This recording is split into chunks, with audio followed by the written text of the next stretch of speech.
Hi friends, today தேங்காய் பால் சாப்பாடு எப்படி செய்யலான்னு பார்க்கலாம் வாங்க. ஒரு தேங்காயை உடைச்சி எடுத்து வச்சுருக்கேன். அதை நம்ம பொடி பொடியாக நறுக்கி மிக்ஸி ஜாரில் போட்டுக்கலாம். கொரகொரன்னு அரைச்சி எடுத்து தேவையான அளவு நம்ம தண்ணி ஊற்றி தேங்காய் பால் நல்லா புழிஞ்சு எடுத்துக்கலாம். எனக்கு இந்த மாதிரி ஒரு 3 டம்ளர் தேங்காய் பால் கிடச்சிச்சு. நம்ம தேவையான அளவு இஞ்சி பூண்டு எடுத்து நல்லா நம்ம மையாக அரைச்சி வச்சுக்கலாம். தேவையான வெஜிடபிள்ஸ்னு பார்த்திங்கன்னா பட்டாணி எடுத்துருக்கேன் நான் 1 கப் அளவுக்கு. கேரட், பீன்ஸ், பொட்டேட்டோ 3 நல்லா பொடியாக நறுக்கி எடுத்து வச்சுருக்கேன்.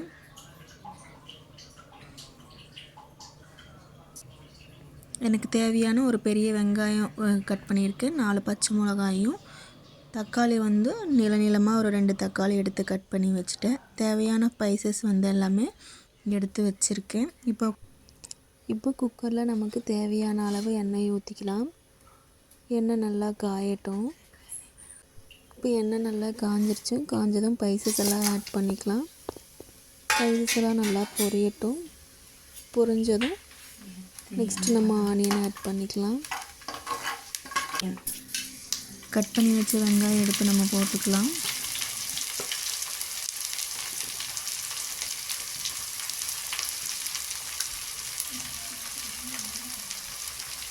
நாலு பச்சை மிளகாயும் அப்படியே நம்ம கூட சேர்த்து போட்டுக்கலாம்.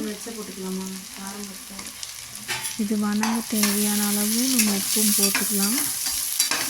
இது நல்லா வணங்கட்டும். நல்லா ப்ரௌன் கலர் வர வரைக்கும் நல்லா வணக்கி எடுத்துக்கலாம்.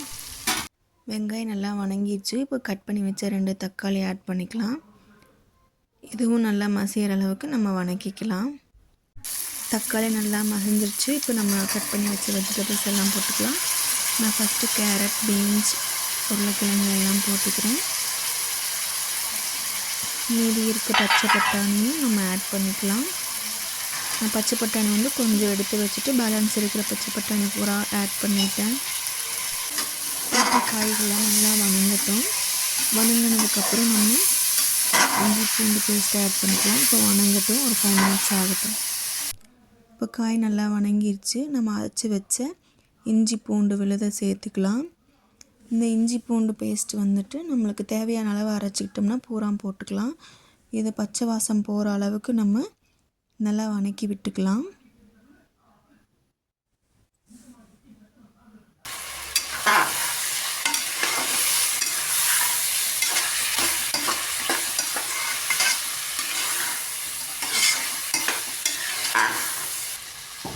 இப்போ 5 நிமிஷம் ஆயிடுச்சு. காய்கள்லாம் நல்லா வணங்கிடுச்சு. இந்த டம்ளரில் 3 டம்ளர் அரிசி நான் ஊற வச்சுருக்கேன். ஊற வச்சு நல்லா களைஞ்சி எடுத்து வச்சுருக்கேன். நம்ம இருக்கிற தேங்காய் பால் எல்லாம் அதில் ஊற்றிக்கலாம். பேலன்ஸ் தண்ணி ஆட் பண்ணி ஒரு கொதி விட்டுக்கலாம். எடுத்து வச்ச தேங்காய் பால் நான் அந்த டம்ளரில் அளந்து ஊற்றிக்கிறேன். எனக்கு அதில் எவ்வளோ டம்ளர் வருதோ அவ்வளோ டம்ளர் தேங்காய் பால் ஊற்றிக்கிறேன். ஒரு டம்ளர் அரிசிக்கு 2 டம்ளர் தண்ணிங்கிறதுனால நான் இருக்கிற தேங்காய் பால் ஃபுல்லாக ஊற்றிட்டு பேலன்ஸ் ஃபுல்லாக தண்ணி ஆட் பண்ணிக்கிறேன்.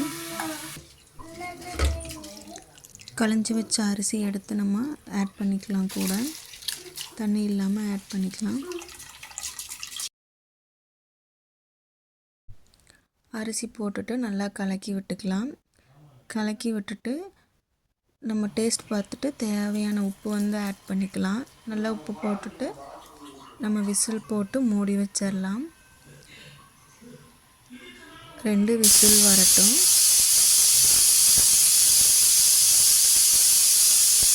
விசில் வந்ததும் ஆஃப் பண்ணி அப்படியே வச்சிடலாம். விசில் போயிடுச்சு. இப்போ நம்ம ஓப்பன் பண்ணிக்கலாம்.